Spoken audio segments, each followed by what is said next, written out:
మహర్షుల తాళపత్ర గ్రంథాల్లో దాగి ఉన్న శాస్త్రీయ నిత్య జీవన వికాస రహస్యాలు. తాళపత్ర నిధి 13వ రోజు. గుడిలో షడగోప్యం శటగోపనం తల మీద పెట్టడం ద్వారా ఏం ఫలితం వస్తుంది? దేవాలయంలో దర్శనం అయ్యాక తీర్థం షడగోప్యం తప్పక తీసుకోవాలి.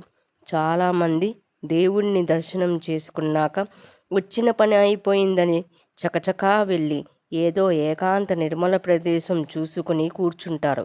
కొద్దిమంది మాత్రమే ఆగి షడగోప్యం పెట్టించుకుంటారు.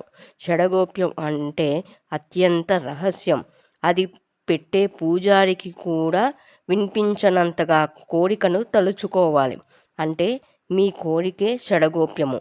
మానవునికి శత్రువులైన కామము, క్రోధము, లోభము, మోహము, మదము, మాత్సర్యముల వంటి వాటికి ఇక నుండి దూరంగా ఉంటామని తలస్తూ తల వంచి తీసుకోవడం మరో అర్థం.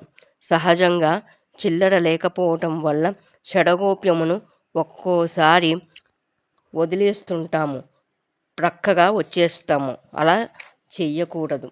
పూజారి చేత షడగోప్యం పెట్టించుకోండి. మనసులోని కోరికలు స్మరించుకోండి. షడగోప్యమును రాగి, కంచి, వెండిలతో తయారు చేస్తారు.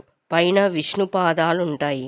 షడగోప్యమును తల మీద ఉంచినప్పుడు శరీరంలో ఉన్న విద్యుత్ దాని సహజత్వం ప్రకారం శరీరానికి లోహం తగిలినప్పుడు విద్యుదావేశం జరిగి మనలోని అధిక విద్యుత్ బయటికెళుతుంది.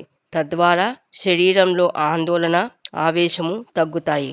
షడగోప్యమును శటగోపనం అని కూడా అంటారు.